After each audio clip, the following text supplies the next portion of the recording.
The Whispering Willow and the Lost Firefly. Barnaby Button was a boy made of sunshine and mischief. His hair was the color of dandelion fluff, his eyes sparkled like dewdrops, and his laughter echoed through the meadow like a happy bird's song. He lived in a little cottage nestled beside a whispering willow tree, older than anyone could remember, its branches draped like silvery curtains over the bubbling brook.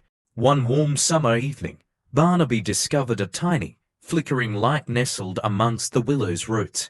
It was Flicker, a firefly with a wing slightly singed and a light that pulsed weakly. "Oh, you poor thing," Barnaby exclaimed, gently cupping Flicker in his hands. Flicker's light dimmed even further. "What's wrong?" Flicker, despite his tiny size, managed a weak buzz.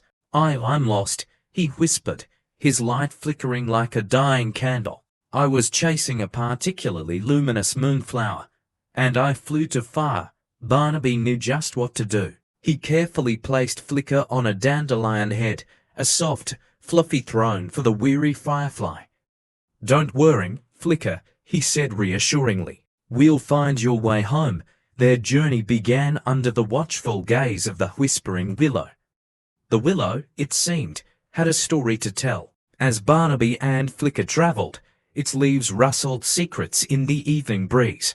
They told of mischievous sprites who played hide-and-seek amongst the moonflowers, grumpy badgers who guarded their honeycombs fiercely, and wise old owls who knew the secrets of the night sky. First, they met Pipkin, a tiny field mouse with a nose for adventure.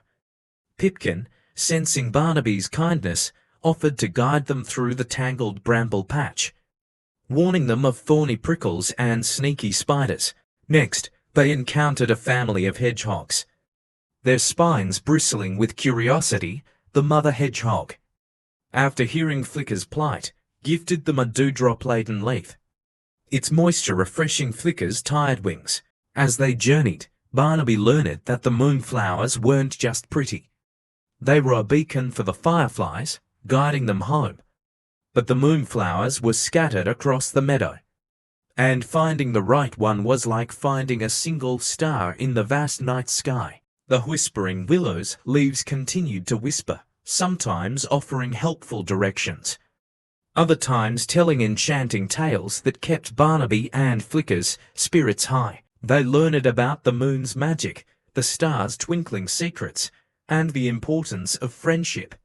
Finally, after what seemed like an eternity, they reached a clearing bathed in the soft glow of numerous moonflowers. In the center, a cluster of fireflies pulsed their lights in a joyful rhythm.